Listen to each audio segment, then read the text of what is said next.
All right, welcome. When we talk about economic policy, our minds usually jump to these huge, game-changing reforms, right? But what's been happening in India lately is actually a lot more subtle. It's a story of small, super precise adjustments. And when you put them all together, they paint this really fascinating picture of a national strategy, a strategy of just fine-tuning the economy. So let's dive in and see what that actually looks like. So what on earth do gold auctions, pension plans, and tax breaks all have in common?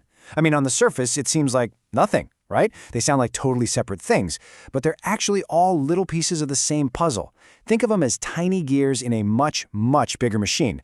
And figuring out how they all connect? Well, that's the real key to getting a handle on India's economic game plan right now. And really, that's the main idea we're going to explore. This past week wasn't about giant leaps or massive overhauls. It was all about these targeted, little adjustments. Instead of taking a sledgehammer to the whole system, it's like policymakers were acting more like expert mechanics, making these careful, precise calibrations. It's less about rebuilding the engine from the ground up and more about fine-tuning a high-performance machine that's already running. So, let's get into it. Fine-tuning a giant economy. We're going to take a look at India's policy strategy from January 18th to the 24th, 2026. What we're going to do here is break down these different policy moves and really see how these specific, targeted interventions in tax, trade, and finance all come together to form one single, cohesive strategy. Okay, so first up, targeted support for key groups. This is all about providing precise relief and stimulus exactly where it's needed most. So let's dig into our first example of this whole fine-tuning thing. The government isn't just, throwing money at the wall to see what sticks. Not at all. Instead, it's being super specific, directing help to very particular groups. The goal here is pretty clear. Get the biggest bang for your buck with the least amount of chaos. And this strategy really has three main parts to it. First, there are tax exemptions for public service bodies. Think of things like e-governance agencies or welfare boards.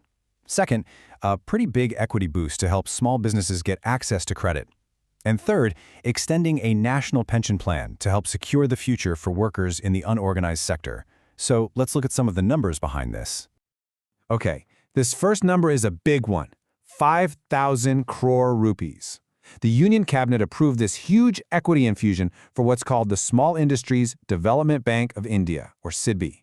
Now, SIDBI's entire job is to help fund the country's small and medium-sized businesses. So this isn't just some abstract number, right? It's a direct pipeline of cash designed to get money flowing to the businesses that really need it. And check this out. This is the projected outcome, 1.12 crore. That's the estimated number of jobs this funding is expected to help create. We're talking over 11 million jobs.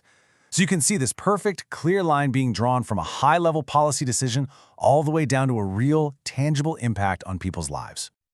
And then there's this number, which just shows the incredible human scale we're talking about, 8.66 crore. The government extended something called the Atal Pension Yojana. That's a pension plan for workers in the unorganized sector, all the way to 2031. And as of January, over 86 million people were already signed up for it. That's just a massive number.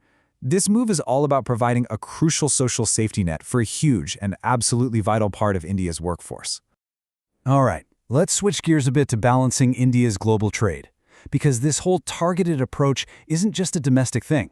Now we're going to look at how this same idea plays out with a calculated approach to opening up and staying cautious. And what we see is this really interesting balancing act. The government is opening the door in one area while being super cautious in another. It's all about protecting national interests. It's like a tale of two different commodities. On one hand, you've got gold. A second round of auctions just opened up as part of the trade deal with the UAE.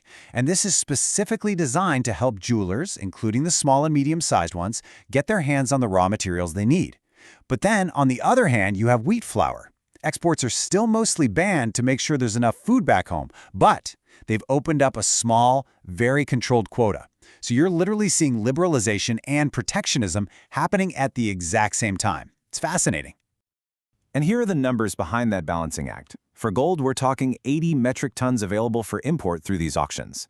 At the same time, for wheat flour, a very specific quota of 5 lakh metric tons, that's 500,000 tons, is being allowed for export.